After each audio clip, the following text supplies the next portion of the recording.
Hello, I'm Severin Suzuki speaking for ECHO, the Environmental Children's Organization. We're a group of 12 and 13-year-olds trying to make a difference. Vanessa Seti, Morgan Geisler, Michelle Quigg, and me. We've raised all the money to come here ourselves, to come 5,000 miles to tell you adults you must change your ways. Coming up here today, I have no hidden agenda. I am fighting for my future.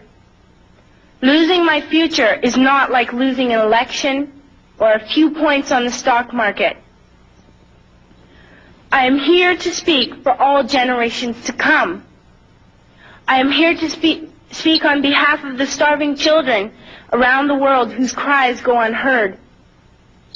I am here to speak for the countless animals dying across this planet because they have nowhere left to go. I am afraid to go out in the sun now because of the holes in our ozone. I am afraid to breathe the air because I don't know what chemicals are in it. I used to go fishing in Vancouver, my home, with my dad, until just a few years ago we found the fish full of cancers. And now we hear of animals and plants going extinct, every day vanishing forever. In my life, I have dreamt of seeing the great herds of wild animals, jungles and rainforests full of birds and butterflies. But now I wonder if they will even exist for my children to see. Did you have to worry of these things when you were my age? All this is happening before our eyes, and yet we act as if we have all the time we want and all the solutions. I'm only a child, and I don't have all the solutions. I want you to realize, neither do you. You don't know how to fix the holes in our ozone layer. You don't know how to bring the salmon back up a dead stream. You don't know how to bring back an animal now extinct. And you can't bring back the forest that once grew where there is now a desert. If you don't know how to fix it, please stop breaking it.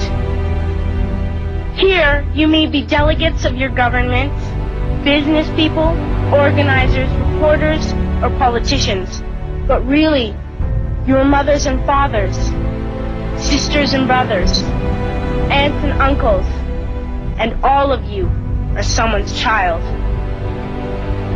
I'm only a child, yet I know we are all part of a family, 5 billion strong, in fact 30 million species strong, and borders and governments will never change that. I'm only a child, yet I know we are all in this together and should act as one single world towards one single goal. In my anger, I am not blind, and in my fear, I am not afraid of telling the world how I feel. In my country, we make so much waste. We buy and throw away, and yet northern countries will not share with the needy. Even when we have more than enough, we are afraid to share. We are afraid to let go of some of our wealth. In Canada, we live the privileged life, with plenty of food, water, and shelter. We have watches, bicycles, computers, and television sets. The list could go on for 2 days. 2 days ago, here in Brazil, we were shocked when we spent time with some children living on the streets. This is what one child told us. I wish I was rich. And if I were, I would give all the street children food, clothes, medicines, shelter, and love and affection.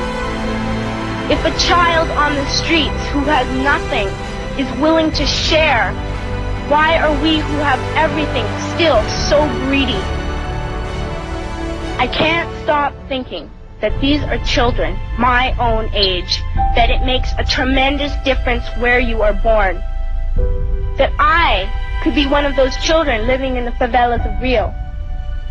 I could be a child starving in Somalia, or a victim of war in the Middle East, or a beggar in India. I am only a child, yet I know if all the money spent on war was spent on finding environmental answers, ending poverty, and finding treaties, what a wonderful place this earth would be. At school, even in kindergarten, you teach us how to behave in the world. You teach us not to fight with others, to work things out, to respect others, to clean up our mess, not to hurt other creatures, to share, not be greedy. Then why do you go out, do the things you tell us not to do? Do not forget why you are attending these conferences, who you're doing this for. We are your own children. You are deciding what kind of a world we are growing up in. Parents should be able to comfort their children by saying, everything's going to be all right. It's not the end of the world, and we're doing the best we can. But I don't think you can say that to us anymore. Are we even on your list of priorities? My dad always says, you are what you do, not what you say. Well, what you do makes me cry at night. You grown-ups say you love us, but I challenge you, please, make your actions reflect your words. Thank you.